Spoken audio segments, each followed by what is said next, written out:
Hello. Welcome to another episode of the Consistency Corner podcast. And what might be the first in our series of Friday episodes, because yesterday I was actually taking a walk and was thinking about I need to have more solo episodes or potentially episodes with a co host in the near future, which I'm kind of working on behind the scenes. But I love having guests on the podcast. I love having conversations with our guests about their zones of genius, the things that they do, the things that they teach. But there's also, things that I want to talk about with you guys and conversations that I want to have here on the podcast. And when I plan out the podcast content, I actually plan it like for the entire year. And having one solo episode a month, I'm definitely able to hit on certain points and serve you with certain things. But what I found is that I'm not necessarily able to react in the moment to trends and things that are going on that I'd like to discuss. And when I first launched the podcast back in 2021, which crazy, it's been like 2 years now since I've been running the podcast. But at that time, I was like, yes, I'm going to do 2 episodes a week. Well, I was working a full-time job and that got to be way too much. And so I took the pressure off of myself and said, never mind, we're not going to do 2 episodes a week. We're going to do one a week.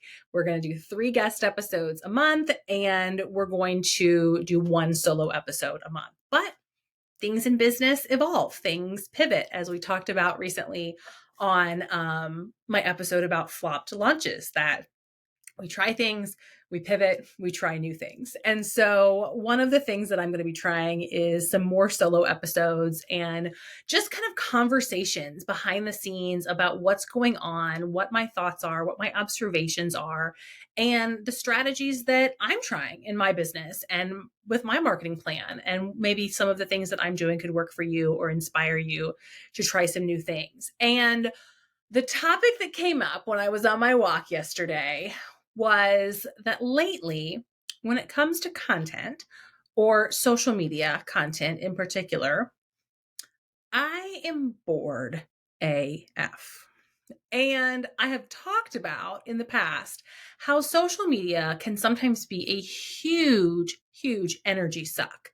And I actually have a 5-day challenge called the Stop the Scroll Challenge, which was specifically designed to help you take back your energy from social media and not sacrifice your marketing strategy, because people are on social media. Like 3 billion people are on social media. So yes, as a business, I think you need to be on social media, but I don't think you need to be on social media 24/7.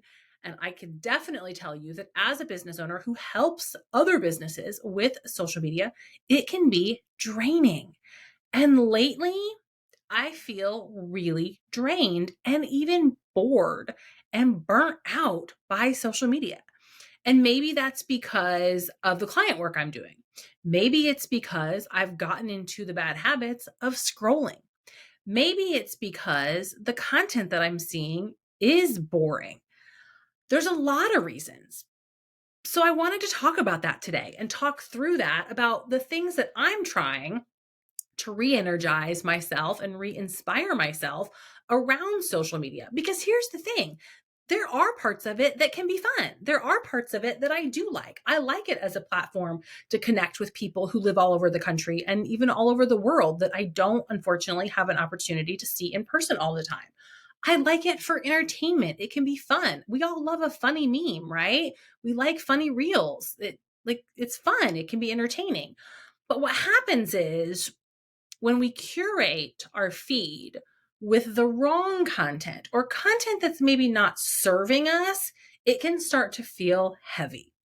And somebody in the entrepreneur space who lives with a growth mindset and is very much invested in learning and growing and healing and up leveling and all of those things, sometimes based upon the people that and the accounts that I follow, you start to get that comparison syndrome or that imposter syndrome and the comparisonitis when you scroll. And so it doesn't feel good anymore. So I want to talk about that. I want to talk about how I'm personally feeling bored with social media And the 5 things that I am implementing and trying to do to change that. Because, like my girl Oprah says, we are all responsible for the energy we bring into a space. And I am responsible for my own energy. So, these are the things that I'm doing starting this week while I'm recording this podcast on the fly to help with that boredom that I'm feeling around social media. And the first thing, so step number 1, I'm going to give you 5 steps or 5 things to try. The first one is to create more than you consume. Now you might be like, Ruthie, is that why you're burnt out? Because you create content for all these accounts, these client accounts, and you're doing these 9 grids and you're pumping out content. No, that's not why I'm bored. I'm bored because I'm scrolling too much. So my commitment is to create more than I consume. And in fact, that doesn't mean creating more social media content. For me, that means creating better email newsletters, another podcast, and recording and having conversations through long form content like this to serve my audience in a way that doesn't rely on Meta's algorithm, but to create content that is exciting for me and conversations that I want to have.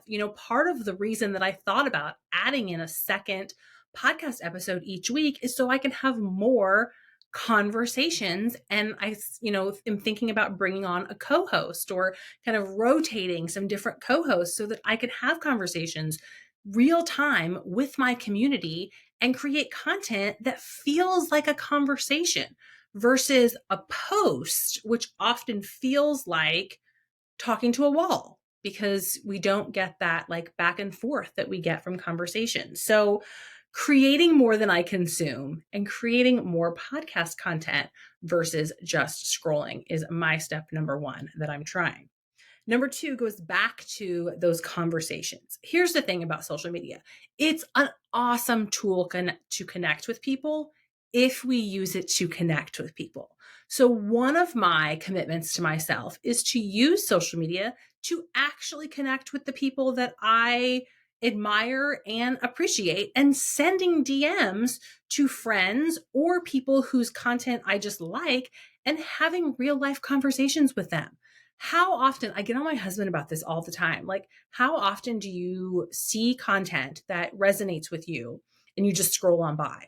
Like throw the creator a bone and double tap that little heart and leave a comment. And even better yet, send them a DM. One of my favorite things to do when I hear a great guest on a podcast that I'm listening to is to DM that guest and say, hey, I heard you on so-and-so's show. Loved the interview. Thank you so much for sharing XYZ. Just wanted to let you know I appreciate you. You have no idea how much that means to somebody, because I've gotten a couple of those messages now and then myself, and it really just makes your day. And in that case, we can actually, again, be social on social media and have real life conversations with people. So that's something that I am committing to, is DMing friends, acquaintances, my network, just to have a conversation. Not like a, hey girl, you want to buy my thing? Hey, do you want to share my freebie? Hey, do you want to collaborate? No, just, hey, how are you? Hey, social media has gotten really boring for me lately. I am reaching out to my friends to try to make it more fun. How have you been? It can be as simple as that. The next thing is going back to that create more than you consume, but leaning into long form content. So, in the consistency quarter marketing method, we talk about long form content being the anchor for your overall content plan. And when I say long form content, I mean typically a podcast, a blog, or a video, something that is longer than just a social media post. If you are not currently creating long form content, blogs, podcasts, videos, it could be an email newsletter. If you're not doing that, now is the time to start, my friends. Leaning into long form content, which is content that you own. The social media platform doesn't own it, you own it, and it is legacy content for your brand. And the thing about long form content is it can be repurposed over and over again. You can use blogs and email newsletters to nurture your audience months and years down the road by sharing that information with them through like email nurture sequences or links on your website or whatever it is. But then you don't have to create the content constantly and pumping it out. So, number one, if you're not creating long form content and you're feeling bored with social media, this might be the time to start. If you are creating long form content, how can you up level? How can you start repurposing your content more? Put it in different places. Collaborate with people through long form content. If you are a podcast host, doing podcast swaps or being a guest on more podcasts. I kind of took a hiatus for the summer from podcast recording, but as I get excited to go into the fall to have guests on my show, to pitch myself to be guests on other people's shows, those types of long form content where we can actually have conversations are what lights me up and is fun. And then, hey, here's the fun thing. You can take all that content and slice it up and repurpose it for social media. And then social media doesn't become such a lift because you're pulling from a piece of content that you have already created. So, number 3 was long form content, lean into it. Number 4, this one is like totally different. It has absolutely nothing to do with any other type of content, but it's go outside and move your body and do something without a screen. Now, here in Florida, it's like 110 degrees outside. So unfortunately, I cannot take a walk unless it's early in the morning or late in the afternoon. But I am challenging myself to take daily walks and to sometimes take a walk without my phone, meaning I'm not listening to a podcast. I'm not catching up on messages. I'm just walking and being with my thoughts. And I'm going to go back to my girl, Oprah, who says, I just saw this post from her, that the silence sometimes and quieting what's going on around us gives us the opportunity to actually hear ourselves and hear the things that we need to hear to move forward. And if you guys study human design, I am a 6-2 generator. And the 2 line is called the hermit, which means like you need some alone time. And I never really realized that until the last couple of years when I first started getting into human design. And it's like, yes, I sometimes need just like silence and quiet and alone time. And like last week, the 4th of July week, my son didn't have camp and so was home every single day. And so like I didn't have a second of quiet to reflect and think. And I need that. And I don't think everybody needs it. I think a lot of us do. But if that's something that you need and you're feeling bored with social media, taking a break away from your phone, going to a yoga class and leaving your phone in the car, taking a walk without your phone, reading a actual physical book and not like a Kindle or an ebook or an audio book. Those are all things to get your brain working in different ways, which can bring interest and excitement back to you that you might have been seeking when you scroll, but you're not actually getting from the scroll anymore. And so then the last thing, which we're going to go back to the scroll of if you're not getting what you're seeking from the scroll, is unfollow and audit who you're following. Now, a couple of people that I have followed on both social and listened to their podcast. One is Kat DeFada, who hosts the Union Therapy podcast. And then the other is Jordan Shonda King, who is the COO behind Easy Scaling, a mastermind that I've done. They both follow nobody on social. Kat might have started following people again, but she did an experiment where she followed 0 people for 30 days. I think Allison Cullen from You Do Woo also does this. And it's an interesting experiment that I might have to try in August. We'll see if I can commit to it. But even if I take my following down to 0, you know what I can do? I can unfollow accounts that don't serve me because I am responsible for what shows up in my feed. And if I pick up my phone and I scroll for the like 20 or 30 minutes that I've given myself, or even 10 or 15, and it's not adding any value to my life, well, then I'm following the wrong accounts. Or I'm following accounts that don't serve me, and that's getting in the way of some of the content that maybe would serve me. Because here's the thing, we see like less than 5% of the content the people that we actually follow put out there. Like we just don't see it.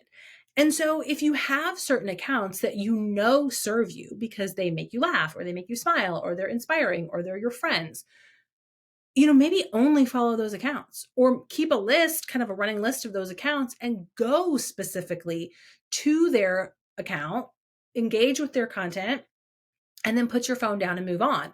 Landon Talks, that's one of my favorite ones. He's like a guy from the South that talks about funny things that people say in the South. So I will go to the explore page, look him up, watch a couple of his reels, and then, okay, that served me. It was entertaining. It was funny. I liked it. Mo News is my source for news. Mosh, it's MOSHEH is the handle. Best place for news. But I will go specifically read the news and then put my phone down and move on versus just mindlessly scrolling and hoping that you get that dopamine hit of content that makes you smile, but being intentional about the accounts that I am going to be engaging with. And here's the thing, you guys, about social media. We talk about this all the time inside the Consistency Corner. Yes, people are on social media. Yes, it is a tool in our marketing strategy, in our marketing plan, but it's not the end all be all to marketing. Your messaging matters, your branding matters, where you're networking and how you're attracting new eyes to your business matters.